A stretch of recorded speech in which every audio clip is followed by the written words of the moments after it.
63वां बाब। खुदावंद कौमों पर फतहमंद है। ये कौन है जो अदूम से और सुर्ख पोशाक पहने बुसरा से आता है? ये जिसका लिबास दरख्शां है और अपनी तवानाई की बुजुर्गी से खरामा है। ये मैं हूं जो सादिकुल कौल और नजात देने पर कादिर हूं। तेरी पोशाक क्यों सुर्ख है? तेरा लिबास क्यों उस शख्स की मानिंद है जो अंगूर हौज में रौंदता है? मैंने तन तन्हा अंगूर हौज में रौंदे और लोगों में से मेरे साथ कोई न था। हाँ, मैंने उनको अपने कहर में लताड़ा और अपने जोश में उनको रौंदा, और उनका खून मेरे लिबास पर छिड़का गया और मैंने अपने सब कपड़ों को आलूदा किया। क्योंकि इंतकाम का दिन मेरे दिल में है और मेरे खरीदे हुए लोगों का साल आ पहुंचा है। मैंने निगाह की और कोई मददगार न था, और मैंने तअज्जुब किया कि कोई संभालने वाला न था। बस मेरे ही बाजू से नजात आई और मेरे ही कहर ने मुझे संभाला। हाँ, मैंने अपने कहर से लोगों को लताड़ा और अपने गजब से उनको मदहोश किया और उनका खून जमीन पर बहा दिया। इसराइल पर खुदावंद की शफकत। मैं खुदावंद की शफकत का जिक्र करूंगा, खुदावंद ही की सिताइश का, उस सब के मुताबिक जो खुदावंद ने हमको इनायत किया है, और उस बड़ी मेहरबानी का जो उसने इसराइल के घराने पर अपनी खास रहमत और फरावान शफकत के मुताबिक जाहिर की है। क्योंकि उसने फरमाया, यकीनन वो मेरे ही लोग हैं, ऐसी औलाद जो बेवफाई न करेगी। चुनाचे वो उनका बचाने वाला हुआ, उनकी तमाम मुसीबतों में वो मुसीबत ज़दा हुआ, और उसके हजूर के फरिश्ते ने उनको बचाया। उसने अपनी उल्फत और रहमत से उनका फिदिया दिया। उसने उनको उठाया और कदीम से हमेशा उनको लिए फिरा। लेकिन वो बागी हुए और उन्होंने उसकी रूह कुदस को गमगीन किया, इसलिए वो उनका दुश्मन हो गया और उनसे लड़ा। फिर उसने अगले दिनों को और मूसा को और अपने लोगों को याद किया और फरमाया, वो कहाँ है जो उनको अपने गले के चौपानों समेत समुंदर में से निकाल लाया? वो कहाँ है जिसने अपनी रूह कुदस उनके अंदर डाली, जिसने मूसा के दाहिने हाथ पर अपने जलाली बाजू को साथ कर दिया और उनके आगे पानी को चीरा, ताकि अपने लिए अबदी नाम पैदा करे, जो गहराओं में से उनको इस तरह ले गया जिस तरह बियाबान में से घोड़ा, ऐसा कि उन्होंने ठोकर न खाई। जिस तरह मुआशी वादी में चले जाते हैं, उसी तरह खुदावंद की रूह उनको आरामगाह में लाई, और उसी तरह तूने अपनी कौम की हिदायत की, ताकि तू अपने लिए जलील नाम पैदा करे। रहमत और मदद के लिए इल्तजा। आसमान पर से निगाह कर और अपने मुकद्दस और जलील मस्कन से देख। तेरी गैरत और तेरी कुदरत के काम कहाँ हैं? तेरी दिली रहमत और तेरी शफकत जो मुझ पर थी मौकूफ हो गई। यकीनन तू हमारा बाप है। अगरचे अब्राहम हमसे नावाकिफ हो और इसराइल हमको ना पहचाने, तू ऐ खुदावंद हमारा बाप और फिदिया देने वाला है। तेरा नाम अजल से यही है। ऐ खुदावंद, तूने हमको अपनी राहों से क्यों गुमराह किया और हमारे दिलों को सख्त किया कि तुझसे न डरें। अपने बंदों की खातिर, अपनी मिरास के कबाइल की खातिर बाज आ। तेरे मुकद्दस लोग थोड़ी देर तक काबिज रहे।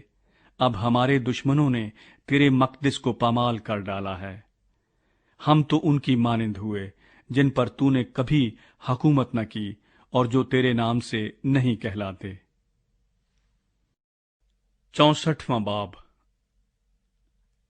काश के तू आसमान को फाड़े और उतर आए, कि तेरे हजूर में पहाड़ लर्जिश खाएं। जिस तरह आग सूखी डालियों को जलाती है और पानी आग से जोश मारता है, ताकि तेरा नाम तेरे मुखालिफों में मशहूर हो और कौमें तेरे हजूर में लर्जा हों। जिस वक्त तूने मुहीब काम किए जिनके हम मुंतजर ना थे, तू उतर आया और पहाड़ तेरे हजूर कांप गए। क्योंकि इब्तदा ही से न किसी ने सुना, न किसी के कान तक पहुंचा और न आंखों ने तेरे सिवा ऐसे खुदा को देखा जो अपने इंतजार करने वाले के लिए कुछ कर दिखाए। तू उससे मिलता है जो खुशी से सदाकत के काम करता है और उनसे जो तेरी राहों में तुझे याद रखते हैं। देख, तू गजबनाक हुआ क्योंकि हमने गुनाह किया और मुद्दत तक उसी में रहे। क्या हम नजात पाएंगे? और हम तो सब के सब ऐसे हैं जैसे नापाक चीज, और हमारी तमाम रास्तबाजी नापाक लिबास की मानिंद है। और हम सब पत्ते की तरह कुमला जाते हैं, और हमारी बदकिरदारी आंधी की मानिंद हमको उड़ा ले जाती है। और कोई नहीं जो तेरा नाम ले, जो अपने आप को आमादा करे कि तुझसे लिपटा रहे, क्योंकि हमारी बदकिरदारी के सबब से तू हमसे रूपोश हुआ और हमको पिघला डाला।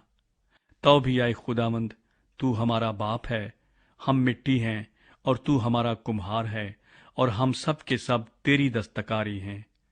आए खुदावंद, गजबनाक ना हो और बदकिरदारी को हमेशा तक याद ना रख। देख, हम तेरी मिन्नत करते हैं, हम सब तेरे लोग हैं। तेरे पाक शहर बियाबान बन गए, सयून सुनसान और यरूशलीम वीरान है। हमारा खुशनुमा मक्तिस, जिसमें हमारे बाप दादा तेरी सिताइश करते थे, आग से जलाया गया और हमारी नफीस चीजें बर्बाद हो गईं। आए खुदावंद, क्या तू इस पर भी अपने आप को रोकेगा? क्या तू खामोश रहेगा और हमको यूं बदहाल करेगा? 65वां बाब। खुदावंद सरकशों को सजा देता है। जो मेरे तालिब न थे, मैं उनकी तरफ मुतवज्जे हुआ। जिन्होंने मुझे ढूंढा न था, मुझे पा लिया। मैंने एक कौम से जो मेरे नाम से नहीं कहलाती थी फरमाया, देख, मैं हाजिर हूं। मैंने सरकश लोगों की तरफ जो अपनी फिक्रों की पैरवी में बुरी राह पर चलते हैं हमेशा हाथ फैलाए। ऐसे लोग जो हमेशा मेरे रूबरू बागों में कुर्बानियां करने और ईंटों पर खुशबू जलाने से मुझे बरअफरोख्ता करते हैं, जो कब्रों में बैठते और पोशीदा जगहों में रात काटते और सूअर का गोश्त खाते हैं, और जिनके बर्तनों में नफरती चीजों का शोरबा मौजूद है, जो कहते हैं, तू अलग ही खड़ा रह, मेरे नजदीक न आ, क्योंकि मैं तुझसे ज्यादा पाक हूं। ये मेरी नाक में धुएं की मानिंद और दिन भर जलने वाली आग की तरह है। देखो, मेरे आगे ये कलम बंद हुआ है, बस मैं खामोश न रहूंगा बल्कि बदला दूंगा। खुदावंद फरमाता है, हाँ, उनकी गोद में डाल दूंगा। तुम्हारी और तुम्हारे बाप दादा की बदकिरदारी का बदला इकट्ठा दूंगा। जो पहाड़ों पर खुशबू जलाते और टीलों पर मेरी तकफीर करते थे, बस मैं पहले उनके कामों को उनकी गोद में नाप कर दूंगा। खुदावंद यूं फरमाता है कि जिस तरह शीरा होशाए अंगूर में मौजूद है और कोई कहे उसे खराब न कर क्योंकि उसमें बरकत है, उसी तरह मैं अपने बंदों की खातिर करूंगा ताकि उन सब को हलाक न करूं। और मैं याकूब में से एक नस्ल और यहूदा में से अपने कोहिस्तान का वारिस बर्पा करूंगा, और मेरे बरगुजीदा लोग उसके वारिस होंगे, और मेरे बंदे वहां बसेंगे। और शारून गल्लों का घर होगा, और अकूर की वादी बैलों के बैठने का मकाम मेरे उन लोगों के लिए जो मेरे तालिब हुए। लेकिन तुम जो खुदावंद को तर्क करते और उसके कोहे मुकद्दस को फरामोश करते और मुश्तरी के लिए दस्तरखां चुनते और जोहरा के लिए शराबे ममजूज का जाम पुर करते हो, मैं तुमको गिन गिन कर तलवार के हवाले करूंगा, और तुम सब ज़िबा होने के लिए खम होगे, क्योंकि जब मैंने बुलाया तो तुमने जवाब न दिया, जब मैंने कलाम किया तो तुमने न सुना, बल्कि तुमने वो ही किया जो मेरी नजर में बुरा था, और वो चीज पसंद की जिससे मैं खुश न था।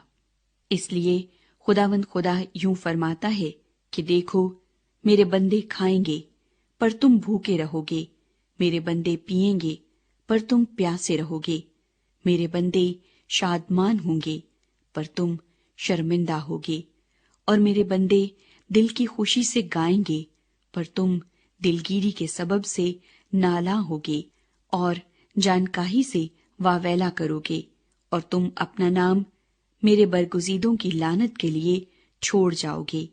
خداوند خدا تم کو قتل کرے گا اور اپنے بندوں کو ایک دوسرے نام سے بلائے گا، یہاں تک کہ جو کوئی روئے زمین پر اپنے لیے دعائیں خیر کرے خدائے برحق کے نام سے کرے گا، اور جو کوئی زمین میں قسم کھائے خدائے برحق کے نام سے کھائے گا، کیونکہ گزشتہ مصیبتیں فراموش ہو گئیں اور وہ میری آنکھوں سے پوشیدہ ہیں۔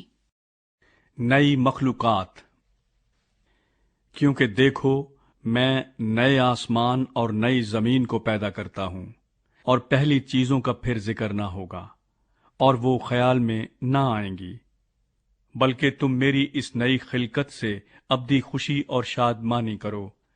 کیونکہ دیکھو میں یروشلیم کو خوشی اور اس کے لوگوں کو خرمی بناؤں گا، اور میں یروشلیم سے خوش اور اپنے لوگوں سے مسرور ہوں گا، اور اس میں رونے کی صدا اور نالے کی آواز پھر کبھی سنائی نہ دے گی۔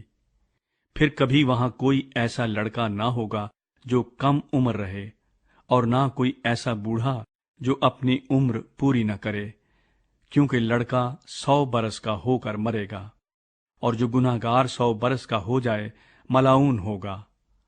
وہ گھر بنائیں گے اور ان میں بسیں گے، وہ تاکستان لگائیں گے اور ان کے میوے کھائیں گے، نہ کہ وہ بنائیں اور دوسرا بسے، وہ لگائیں اور دوسرا کھائے، کیونکہ میرے بندوں کے ایام درخت کے ایام کی مانند ہوں گے، اور میرے برگزیدے اپنے ہاتھوں کے کام سے مدتوں تک فائدہ اٹھائیں گے۔ ان کی محنت بے سود نہ ہوگی، اور ان کی اولاد ناگہاں ہلاک نہ ہوگی، کیونکہ وہ اپنی اولاد سمیت خداوند کے مبارک لوگوں کی نسل ہیں۔ اور یوں ہوگا کہ میں ان کے پکارنے سے پہلے جواب دوں گا، اور وہ ہنوز کہہ نہ چکیں گے کہ میں سن لوں گا۔ بھیڑیا اور برہ اکٹھے چریں گے، اور شیر ببر بیل کی مانند بھوسا کھائے گا، اور سانپ کی خوراک خاک ہوگی۔ وہ میرے تمام کوہ مقدس پر نہ ضرر پہنچائیں گے نہ ہلاک کریں گے، خداوند فرماتا ہے۔